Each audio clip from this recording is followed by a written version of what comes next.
I know there's a difference between good and great, and that's what you're gonna see. I'm just gonna take matters in my own hands, and I'm not gonna let anything he puts in front of my plate. I'm gonna eat it, whatever it is. I gotta just do it because this is gonna propel my career, and it's gonna propel boxing. I want to make the most memorable nights in boxing. You know, the ones where people go, "Oh, what a fight! What a night! Something to remember, history made, legacy made." That's why I'm here. So whoever wants it can get it. That's who you are. I have no doubt about it. But I asked a very direct question. This is first thing. He don't know me that well yet. Who do you want? Who's the guy? Garcia. Yeah, that's all I want to hear. That's all I want to hear, Dana. That's what I was. During a tense live appearance on ESPN, Ryan Garcia sent a direct message to Conor Benn, making it clear he believes he would completely outclass him in a fight, and confidently stating that Benn would have no answer for him inside the ring. Hey, pause. No Diddy, Conor. No, you know ass beating me. You know Listen, ass beating me. I'll come over there and fuck you up. How about that? Oh, you're getting even more Diddy with it. Come on, stop it, brother. Listen, lay off the gear, mate. Lay off the gear. Lay off the PEDs, man. Lay off the PEDs. Bro, get them eggs out of your mouth. Dana White has shown interest in putting together a fight between Conor Benn and Ryan Garcia as Benn continues chasing a huge career opportunity while looking to test himself against top-level opponents on the global stage. Last time I saw you saw you on the screen, you were in the ring after Shakur Stevenson won his fight. But Ryan Garcia and the potential for a fight against him is what everybody's been making noise about as well. Where is your head in regards to that? What fight do you want? What have you told Dana White? Listen, What's the fight that you want? We're going to try and make the WBC World title. You know, I'm mandatory for that shot. I've worked hard to get to that shot. But ultimately, I'm not sure of options. You know, there's plenty of fighters calling me out. So we'll see what's there. Whatever fight the public want, they can get. I'm here because I want to make the biggest fights possible. What you, Dana? What do you want? Yeah, I agree with everything he said. That's why I'm in the business right now, is to make the fights that people want to see, put on massive. You know what's crazy? So we were together yesterday, and he asked me, this is the state of boxing right now. He says, "Did you watch my father fight?" I said, "Are you crazy? When your father was fighting, everybody all over the world knew who, the champion was, knew who, when big fights happened anywhere in the world, everybody watched. Boxing was big in America back then. So that is my goal, is to make it that way again over the next." Greg Hackett has firmly sided with Ryan Garcia in a possible showdown, saying Garcia possesses the talent, punching ability, and precision required to defeat Conor Benn and leave a major impact. They had the back and forth. Like, I'm gonna knock you out, and Conor responds that Tank made you quit, Rolly beat your ass, and Luke Campbell dropped you. What you think of that fight if it happens next? I think it's a great fight. But I think if Ryan go out there looking like anything like his last fight, I think he'll stop Conor Benn. I don't think Conor Benn is defensive enough. I like his intensity level, but his defense don't really handle defense. And Ryan's speed gives anybody problems. And then he can punch too. So I think Ryan stop Conor Benn on some real shit. I think all the 47-pounders will stop him. I think Brian Norman Jr. would stop him. I think Devin Haney would stop him. Whoever at 47. Is it the weight? Because he looked good against you, man. Yeah, I think it could be the weight, but also I think it's just his style. His style is not really that complicated. It's a simple style, and the things he do is simple. He jump in, jump out. You know what I mean? Jump in, jump out.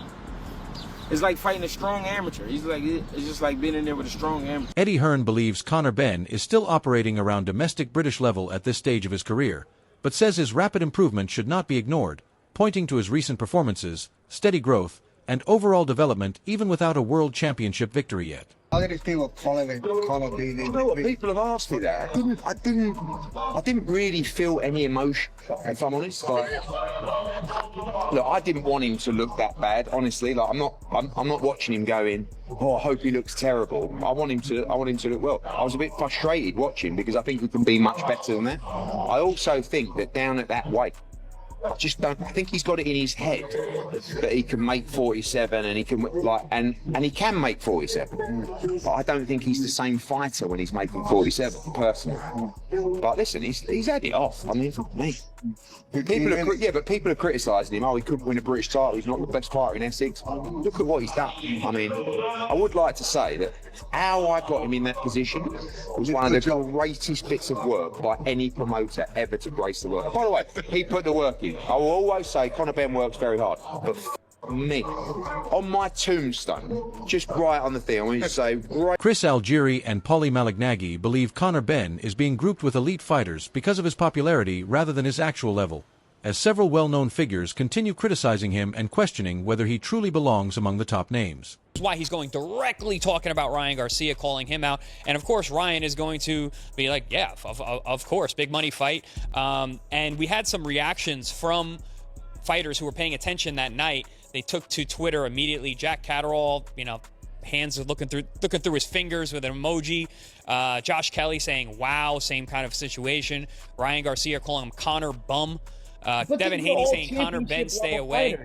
That's what I'm saying. You're putting this guy into the conversation with these guys. That's why they're aggravated and they're annoyed. Well, it's because he calls everybody out. So you're mixing this guy into the conversation he doesn't belong in. These are all guys. Look, all the names you just mentioned, they're all in one conversation. They're all in one room.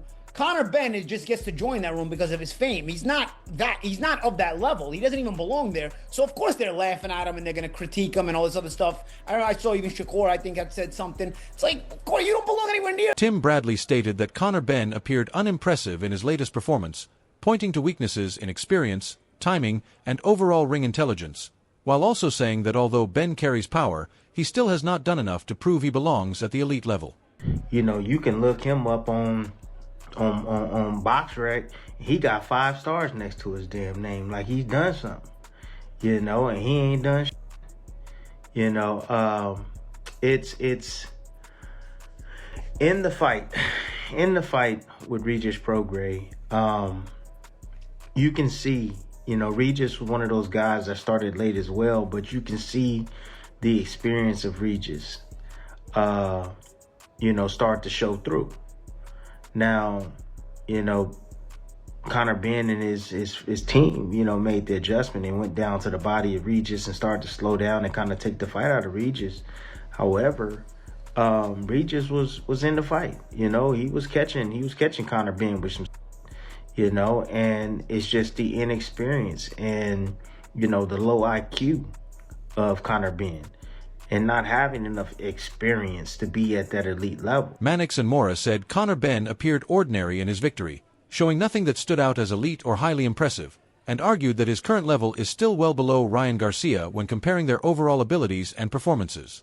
No punch resistance, and a guy that lost 2 of his last 3 fights. And Conor Benn was on the back foot, Mannix.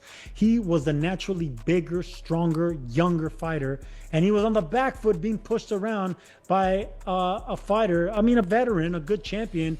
And, I'm a fan of Prograis, but he didn't belong in the ring with a fresher Conor Benn, and there you go. They went back and forth. It wasn't competitive, but they went back and forth. Conor didn't have that explosiveness. He didn't have that mean chip on his shoulder. He didn't have that eagerness to go for the knockout. Why? You were in there against an older fighter, a fighter that was injured from what you and others were reporting. So injured, older, less explosive. What the hell are you doing on your back foot? Conor Benn just made $15 million on Netflix, and he didn't try to do anything great. He had the setup there. He had the stage set to have a splash. Mannix and Mora believe Conor Benn's latest showing created major doubts, describing the performance as underwhelming and a serious warning sign for his future. They also questioned why he is ranked as the WBC's top contender, saying the position seems difficult to justify because of his lack of experience at welterweight. According to them, there was once a belief that Benn's aggressive style and explosiveness could create problems for elite fighters, but that opinion shifted after this fight. They now feel he would struggle against top opponents such as Ryan Garcia, Devin Haney, and Shakur Stevenson, with each of those fighters likely entering as the favorite at 147 pounds. Now, Conor Benn, for whatever reasons, is the #1 ranked challenger to Ryan Garcia's WBC title. All right, let's not litigate that right now. The WBC does incredibly crazy things with their rankings. I agree with you there. Before this fight, I talked to a lot of smart people in boxing that thought Conor Benn would beat Ryan Garcia, that thought Conor Benn's explosiveness would be too much for Ryan Garcia, who often leaves himself kind of in a tough defensive position when he steps back. He drops his guard, that chin hangs up in the air. After this fight, Sergio, I don't know how you can look at a Garcia-Conor Benn matchup and say that Ryan is the underdog. Ryan, who was on social media saying, bring that guy to me afterwards, has to be feeling confident if that's the fight that gets made at some point before the end of this year. All the welterweights out there were saying the exact same thing. Devin Haney is on social media. Shakur Stevenson, who is not a big puncher at 140 pounds, said Josh Taylor, Simon Jordan, Spencer Oliver, and Paul Smith shared their thoughts on Conor Benn's recent performance and the overall direction of his career, offering opinions that were mixed but mostly critical regarding his current standing in boxing. They mentioned his move to Zuffa and the discussion surrounding a reportedly valuable agreement, suggesting the deal could involve more than just one fight and instead form part of a longer-term promotional strategy. Even so, the conversation soon turned toward concerns about his actual ability inside the ring.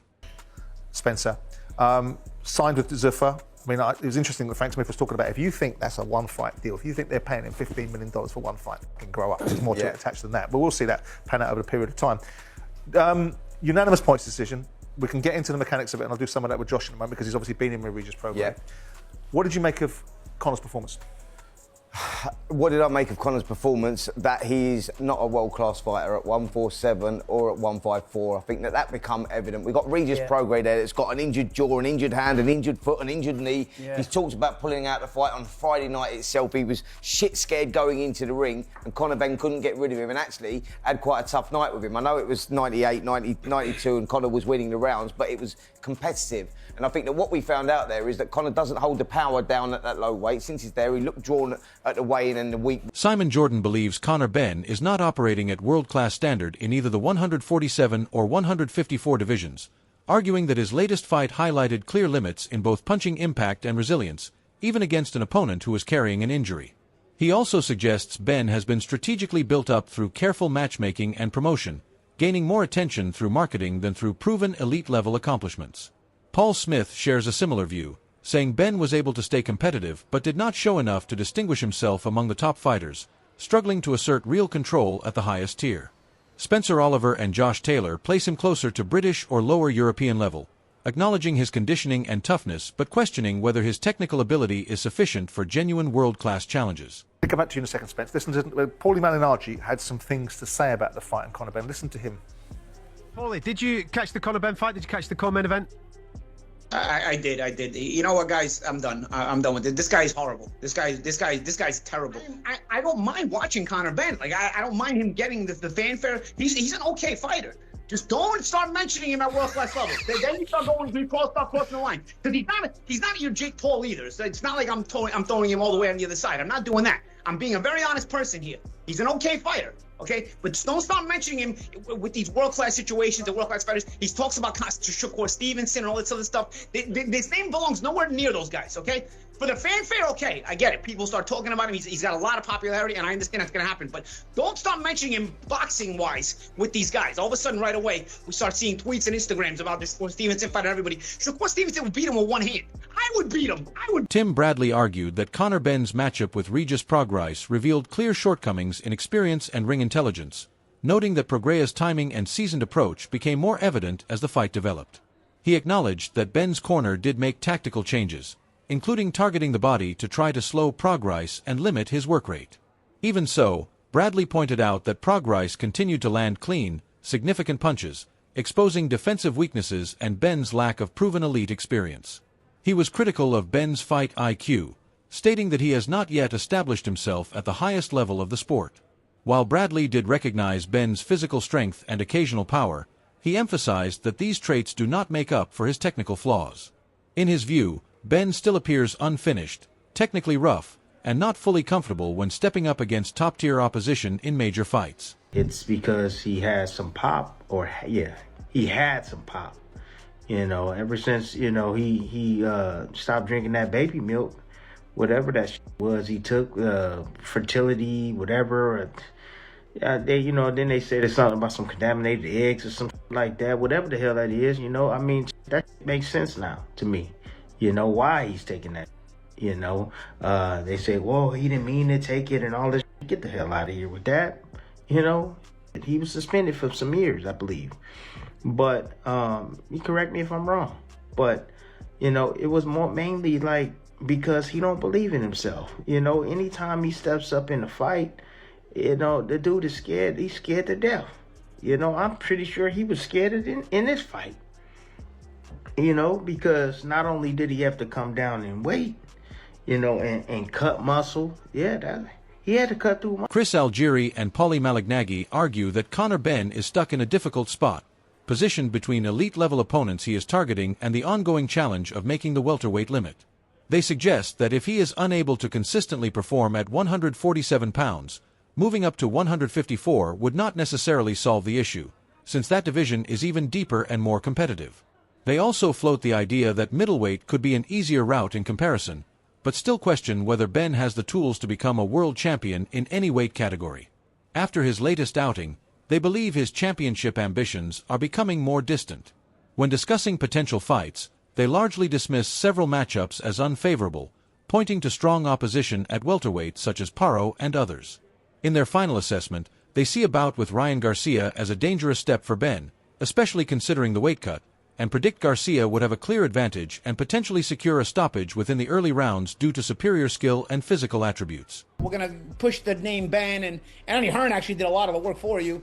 And now, of course, you're in the conversation, and you're constantly in the conversation. But yeah, he doesn't belong in the conversation with these guys. All these guys that you mentioned are on one side of the they're all world champions. They've all been in the room. They've all been in the room. Even if they would lose their world title, they've been world champions. They've shown they're the part. They could still, you can match them up against one another, and it would be a solid fight on paper, no matter how it comes out in reality. On paper, Ben and any of these guys is really not a good fight, bro. Like Abdulma75 has a really good comment. You can't skip British and European level and expect to hang with the world level fighters. It's a really good point. And people, and I've seen comments before. You know, this guy won't even win a British world title. You know, the comments are not favoring Ben in any way.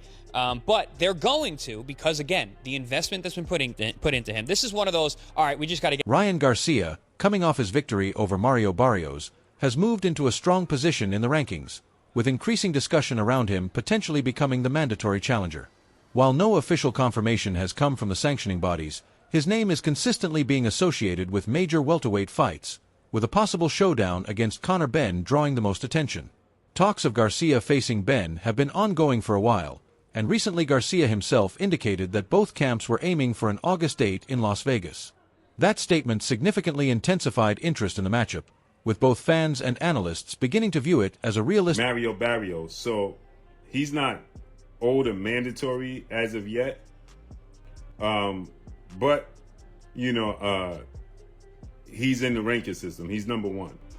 They haven't made him officially the mandatory, but nonetheless, there's been conversations and talks of this fight. The situation became more complex after Conor Benn secured a new contract extension with Zuffa and Dana White, which immediately introduced uncertainty into ongoing negotiations. This shift added further tension given the strained relationships between Zuffa Boxing, the traditional sanctioning organizations, and Oscar de la Hoya's promotional side. Those competing interests between different camps could significantly slow down the process or even interfere with plans for the fight entirely. Adding to the uncertainty, Benn's recent remarks during his ESPN interview about having multiple options have fueled more doubt over whether the matchup is actually finalized. Despite all of this, Ryan Garcia has stayed active online, sharing interview clips and interacting with fans, clearly showing he remains interested in making the fight happen. Even with strong public demand, the bout is still surrounded by promotional complications that continue. Quite some time now, okay? For quite some time. And it was just reported by Ryan Garcia himself that him and Conor Benn are going to fight in August in Las Vegas. But now, Conor Benn signs this contract and this extension with Zuffa and Dana White. And we know how Dana White And Ryan Garcia's promoter, Oscar De La Hoya.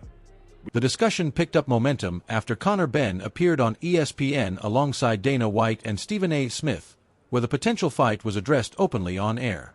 When questioned directly about a possible next bout with Ryan Garcia, Benn referred to having multiple options, a response that was widely taken as a sign that the deal may not be fully settled or straightforward behind the scenes.